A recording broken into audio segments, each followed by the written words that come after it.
Hello and welcome to my truck. My truck and myself are currently in Wales, where the weather is cold, wet, and windy, um, which is well, a bit Welsh. I needn't said that really. It'd be a cold, as a cold reading. It'd be more news if the weather was warm and sunny in October in Wales. That would be quite unusual. Anyway, so driverless trucks, they're going to take my job away and the job of all of the other millions of truck drivers around the world. Um, it's probable that our jobs are going to go away, but probably not for that reason. Not eventually. I think there's something that technology is going to change our lives, and not just truck drivers' lives, but lives of everybody in a different way. And it will change it, I think, my personal opinion, obviously, uh, through a combination, well, mainly through small scale additive manufacture, and this is 3D printing, as it's commonly known. Now, people laugh and joke about 3D printing. You have this machine and it takes ages to produce this plastic bit of rubbish that eventually breaks, and you can make your own designs and things like that. But the technology isn't as good as it could be, and for the most part, if you want to make something out of, well, anything really, out plastic or metal, you're going to make it as you made this truck. All of the plastics in here have been made in conventional methods in big factories, producing millions of items. 3D printing is not there for big factories yet, but that would have been true of any technology at the start. It would have been true of plastics at the start. It would have been true. It's certainly true of media. So, for example, if in the past, as recently as say the 1950s, 1980s, if you wanted to broadcast, you would have had to do what the BBC do: is build a massive tower with a great big antenna at the top, with a massive transmitter that's going to blast out radio waves across the land, and only those with a suitable device, a TV or a radio, can receive that. And that wasn't that long ago. Within the living memory of me personally, I'm 53. But now I don't need to spend millions on a megawatt transmitter at the top of a hill that took a year to build. No, I can do it all effectively for free via a YouTube account and my phone, and that's all I'm using. And I have a phone anyway, so we've gone from spending millions to transmit to nothing, basically. So that's what's happened in broadcasting, and I think that's the first stage of tech. And what I mean by tech is information technology. So I think the first stage of tech was this, what we're doing now, which is transmitting data. Video and audio and writing are all just data. It's information that's data is information are different, but it can be transmitted by anybody now, and the cost of producing these goods, YouTube videos, blog posts, the like, has gone down and down and down until it effectively is nothing. And as I was saying, that's what happens with tech. The second stage of tech was where tech connected with the existing economy and made access to the existing economy available through the internet. And a prime example of this, was Amazon, who, whilst they started off by connecting to the existing industrial networks and infrastructure, how the world's been operating, which rolled out into globalization over the last few decades. But this is in the industrialized economy, and tech has connected with that. And it could also be things like Uber and Airbnb, and these. And then when the first .com boom happened, as it happened, I worked for one of these .com companies that was trying to connect with the real world. I was working for a company called Urban Fetch that was It was a courier company, a courier shopping company, basically, in New York and London. I was working in London. Anyway, so that's stage 2 of tech, of information technology. Um, Ones and noughts. Multiple iterations of producing software that makes something. So first stage, information, um, broadcasting. Second stage, connecting with the real world, the existing legacy industrial infrastructure. And I think the third stage will be where information technology is used to make stuff, to actually produce stuff. Um, and the 3D printing, like I say, bit of a joke maybe, but among some people, it doesn't seem to do much. Yeah, you can buy a 3D printer. I have bought a 3D printer. It's quite simple to use, but it's I'm not going to make this truck with it. Okay, not me on my own. I can't do that yet.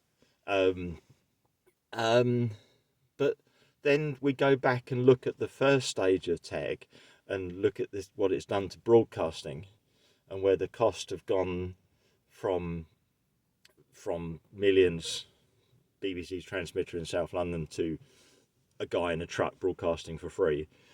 And I really believe that through things like additive manufacturing or 3D printing, that it will slowly start rolling forward. It will slowly start keep going, and it will pick up speed and momentum.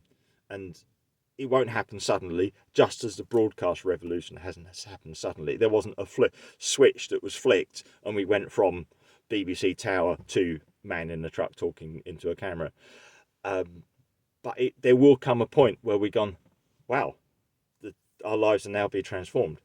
And they'll be more transformed because essentially, entertainment and information and information received through media is part of our lives, but it's not nearly as much a part of our lives as how our bodies interact with the environment, what we eat, what medicines we use, what goods we use, like the phone, the truck. And I think this is what's going to happen. And that slowly, but it's going to be a massive change in the way humanity exists. It's going to be perhaps the final stage of tech. Maybe the fourth stage is where tech kind of connects with our spiritual life. I'm not sure what I mean by that. I wasn't planning to say that, but I don't know what can happen beyond this third stage. But I think this third stage is we're going to see the manufacture come in. Okay, it's going to be something slowly but surely, and like I say, the momentum will pick up in the later stages, as it did with broadcasting, and eventually, maybe in 20, 30 years' time, you'll walk to your home manufacturing device in the corner, and you will play. One of my colleagues is just off to somewhere interesting, and why that could put him out of a job and me is because you're going to your home manufacturing system just as you now go to your home entertainment system, and you press a button and the goods are made in front of you, and that will transform the supply chain. And it won't mean there's no supply chain, because you're still going to need the stock to feed that. So perhaps we're going to go from trucks taking final manufactured products to multiple deliveries of feedstock, the basis of where this stuff comes from. Your home manufacturing unit is going to need a aluminium or steel or plastic, wood perhaps, to exist. So that's what will need to be distributed. That's not going to be under your house ready to pluck. that's going to be distributed to you. But that distribution is very, very different from the distribution system we have now, where you get raw materials, components, part finished products, fully finished products moving around the world. Where if you buy a car now or this truck, this has come from all over the world, because it's been the economies of scale mean it's best to make the gearbox in one place and the engine in another place, and the stereo and the hi-fi and the electronics are produced by someone else, and it's a long time before you get a portable manufacturing machine for a truck, but it will start in small stages. So it will start where you go, I need this a tool for the kitchen. I need this spatula or something, but you have this machine that's easily accessible, and you walk up to it and press a button, and it creates it for you. And I know that sounds really, really far-fetched. And I know that sounds extraordinary, but if you went back to 1950 and said, in 2021, a truck driver is going to sit in his cab and produce a video for free that could be viewed by everyone around the world, and almost the entire planet has the same opportunity, you would just laugh at them and say, no, look at that great big communications tower with the transmitter. You can't possibly replicate that so everyone can use it. No, you can't.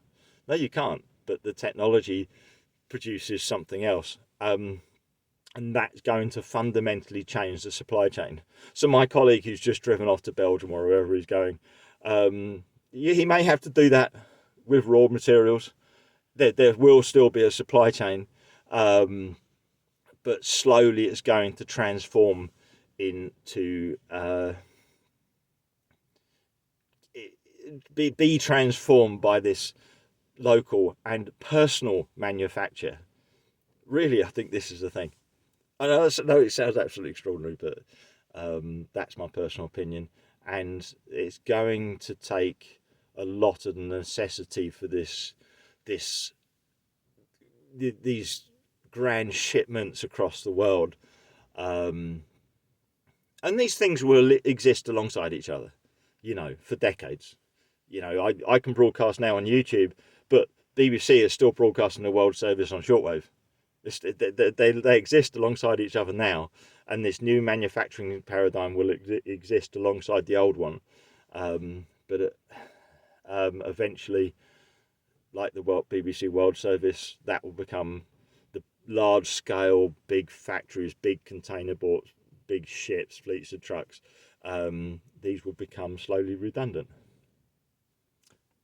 A personal thought, a personal opinion, based on the reading I've done. But I think it's a very, very interesting time, if nothing else. And I think I need to break out my 3D printer again. I want to get into a situation where I can use that. It's a fascinating new field. Tech free. It's going to happen. All right, bye.